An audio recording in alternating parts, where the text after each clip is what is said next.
If you could just go into mind hack and I know there's so much to talk about, but I'd love to just hear your thoughts on it and your opinions. Sure. Yeah, there's so much for us to talk about. It's personal development is not that complicated at the end of the day.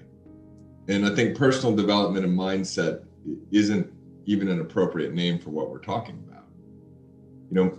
This thing called mindset is the linchpin of the evolution of the human species. We're talking about a species that has evolved, that can receive intelligence or life or spirit itself into itself, like all living organisms. All living organisms have structures, ours is the brain, that can receive life into the body.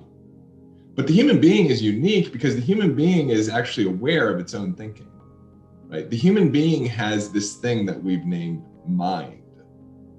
And so we have the ability to actually question our thinking and change our thinking. And when we change our thinking, we actually change our brain. I mean, we're a self-re-engineering species. There isn't anything else like it that we've seen on the planet. And so this is part of our evolutionary process. We are now beginning to learn how to rewire our brain and redesign our nervous systems. And that is the evolutionary leap, because we share with other species, for the most part, the fight or flight mechanism, right? It's built in instinctually. We talked about before, two states of being, powerful states and primal states. That maps to the parasympathetic nervous system and the sympathetic nervous system. You're either in rest and relaxation and regeneration, which is your place of power, which is where you're actually connected directly to the source of all intelligence and that greater part of you, because you're at rest, or you're in tension, right? You're in fight or flight. And so what we're talking about is our own individual capacity to begin to dehabituate ourselves from fight or flight, to start to change our thinking so that we're not reacting as much, so that we're in natural flow states, so that we give the body the space it needs to heal itself. The vast majority of disease is caused by being in unnecessary prolonged periods of fight or flight. It used to be that we'd be in fight or flight when we were threatened, right, from a mortal threat. Now you're in fight or flight because you're sitting in the cafe looking at the menu, wanting to order the croissant, but feeling like you shouldn't because you're overweight or you weigh more than you'd like to, and you've been trying to diet, but you don't know if you should cheat. And you go through this whole conversation in your head. Literally, the most mundane things move us into fight or flight. And so that's breaking us down as a species. And so it's a call for evolution. And at the core of all of it is to relax. It's to relax. B.J. Palmer, who's the founder of chiropractic, which is a school of medicine that fully relies on the body's capacity to heal itself, that there's an innate intelligence within the body that can resolve any type of dis-ease or dysfunction as long as the body is aligned. So in chiropractic, they're looking for misalignment, which creates resistance. B.J. Palmer said, nature needs no help, just no resistance. And so what we're really looking at, Jordan, is what's the resistance and how do we remove it? That's very different than feeling like you actually need to be something that you're not, that there's something you have to acquire, a skill you need to develop, that you need to somehow become more. You're already all you need to be. There's just some resistance. And so we need to identify the resistance and remove it. When we do, courage naturally exists. When we do, compassion naturally exists. When we do, wealth naturally exists. When we do, intelligence naturally exists. So we're not trying to become more wealthy or become more intelligent or become more compassionate or become more courageous. We're just trying to figure out what's preventing all of that which is naturally inside of us from being our experience. And that conversation then settles on our beliefs and our emotions. And so the way through it again, and there's a lot of roads to the top of the mountain, just found this to be my experience is most efficient because I spent years trying to feel better in personal development unsuccessfully. is to understand a couple of things. Number one, as we mentioned before, that there's only two states of emotion, powerful states and primal states. The parasympathetic nervous system is active and the sympathetic nervous system is active. And the name of the game is to be in parasympathetic more, to be in a powerful state. And so we said, okay, got it. So what causes me to move into a primal state? Stress, anxiety, overwhelm, anger, jealousy. And what we see is that it's not the experiences of your life, it's the meaning that you're giving it. So that's kind of step two. Take responsibility that you are the architect of your own emotional experience, and that the only thing causing your emotions is the meaning that you're giving, whatever you're experiencing.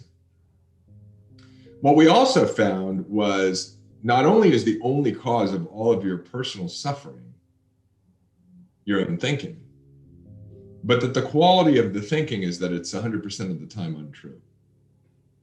So your nervous system is designed to move you into a primal state, stress, anxiety, overwhelm, when you're entangling with thoughts or ideas that aren't in alignment with the resonance of reality. Reality has a resonance. The Hindus might describe it as the Om resonance. Christians might describe it as the Amen resonance.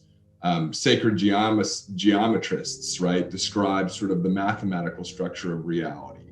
Oftentimes it's described as love. And the truth is that reality is a superorganism. We're just part of it. And so all of life is a superorganism that's connected. And we like to just call it intelligence. Some people call it God or Allah or Jesus. We just look at it as the superorganism of intelligence. It includes the cosmos. It is the cosmos. And it's intelligent at a macroscopic level, right? The perfectly orbiting constellations that don't crash into each other. It's observable on a planetary level, that perfect little thin blue line of oxygen and carbon dioxide and other elemental factors that allow life on this planet to exist. You can see it if you just watch the Our Planet documentary by David Attenborough and you look at the incredible intelligence of how the entire world's ecosystems operate together.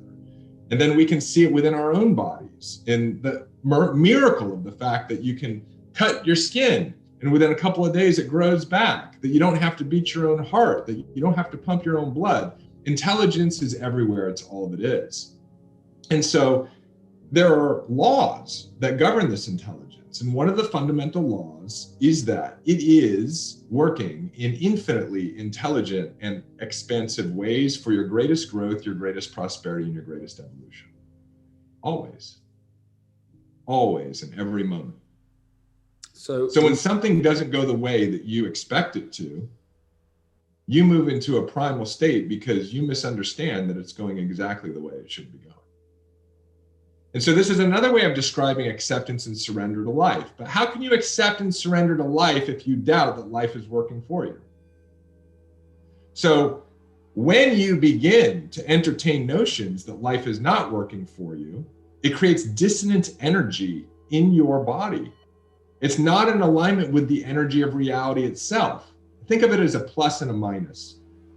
The beautiful, infinite intelligence of life that's always working for you in every experience you have, even when your girlfriend breaks up with you, and even when you lose your job, and even when you lose a loved one, and even when you have a diagnosis of a disease, and when things are not going the way that you expect it to. Life is actually always working for you. That's a positive energy. But when you have this idea that it should be other than what it is, and that life is somehow a problem, that's a negative energy. And you experience that dissonance in your nervous system as a primal state. So my practice is to notice when I move into a primal state, because I know that one thing is happening, and that is I'm thinking something that's not true. So that is sort of the 50% of the work of meeting your thought within a container of what's really true. Because now I get to look at that thought and go, you know, she shouldn't have said that. That's making me angry. Now, if she shouldn't have said that is moving me into a primal state, then I know that it's not true. And I can begin to question it. And if it's not true, some form of the opposite must be true. So I go, wait a minute. She should have said that to me? Yeah, I guess she should have said that to me. Why? Oh, because she was triggered. Because she's had her own experiences in her own life that have caused her to interpret this interaction we're having as threatening. She's having a rough day.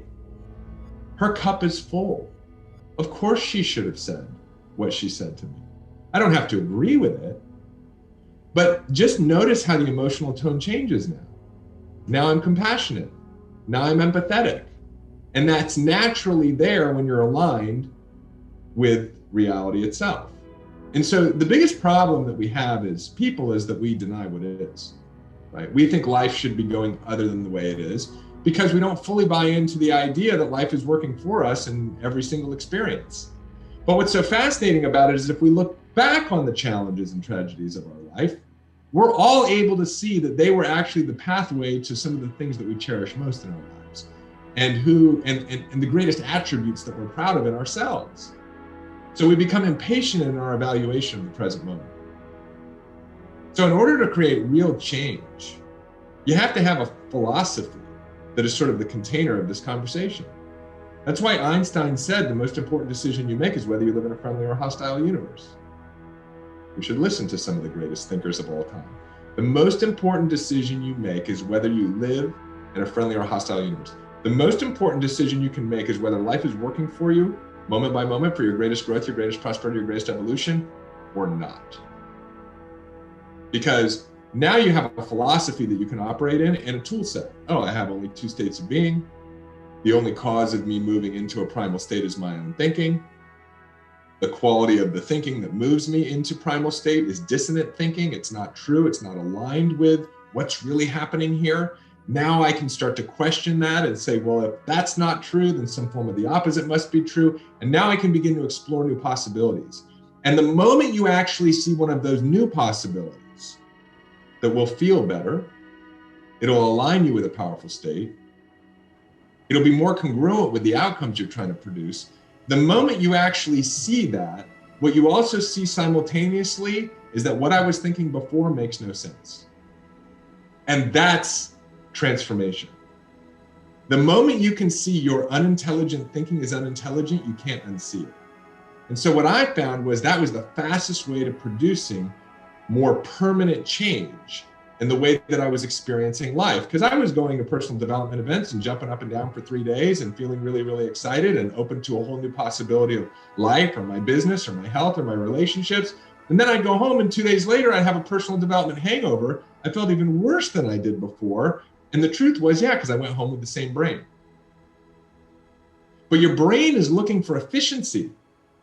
So if you can actually experience that your limiting belief makes no sense, it blows those neural networks out pretty quickly.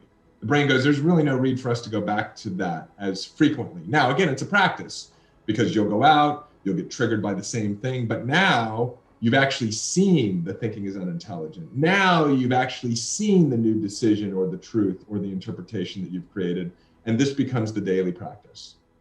This is the mind hack.